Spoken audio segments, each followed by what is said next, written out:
guys, Harold Osmer, Automotive Book Reviews. Today we'll talk about The Ghosts of Jungle Park by Tom Williams. Jungle Park was a racetrack, alright? A guy named Earl Paget dug it into the hillside along Sugar Creek and Highway 41 near Turkey Run State Park, of all illustrious places in Indiana, western Indiana. He did this in 1925, so in 1926 they started up racing operations, and they ran up and through 1960. They didn't run regular weekly events, they had a lot of special events, that sort of thing. It was a half-mile track, roughly a D-shaped oval, although there's reports of it having anywhere from 6 to 7 corners to try to manipulate. So imagine what kind of fun that was. Also, the front straightaway, such as it were, was about 200 feet. When you go into the first turn, you drop down anywhere from 7 to 10 feet going into the first turn. So you had elevation changes as well, just on an oval track.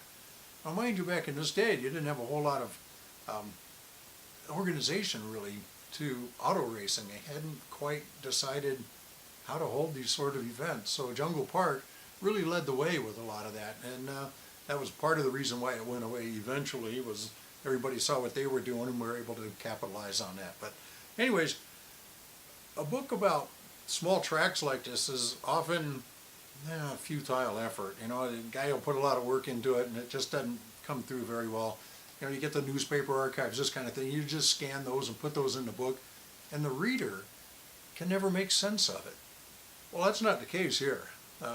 This guy, Tom Williams, I've never met him, but he's still around, and he did a great job of taking the newspaper stories and putting them together with stories from the guys that he met at the Jungle Park reunions, and he really tells a very compelling story here.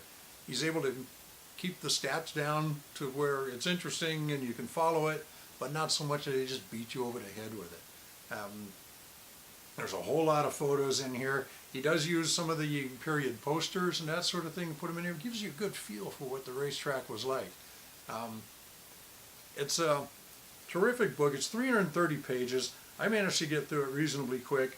Part of the reason I was able to is that I had a little bit of connection to it, and this year when I went out to did my Indy 500 trip this year, we managed to go out and visit Jungle Park, and that's how I even heard about it in the first place. A lot of that's still there. One section of the grandstand is there. There's a main entry gate is there.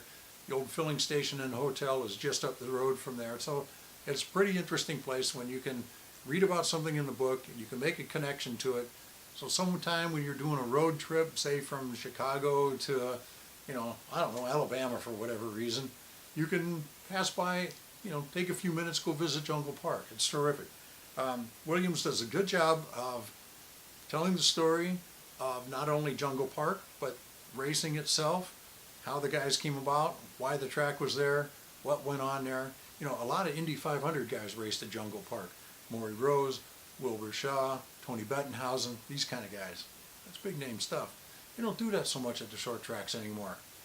They did at Jungle Park, and Williams does a good job of bringing that story to you. So I suggest you go take a look at Amazon, find this book. It's a $40 cover price. You can probably find it a little cheaper.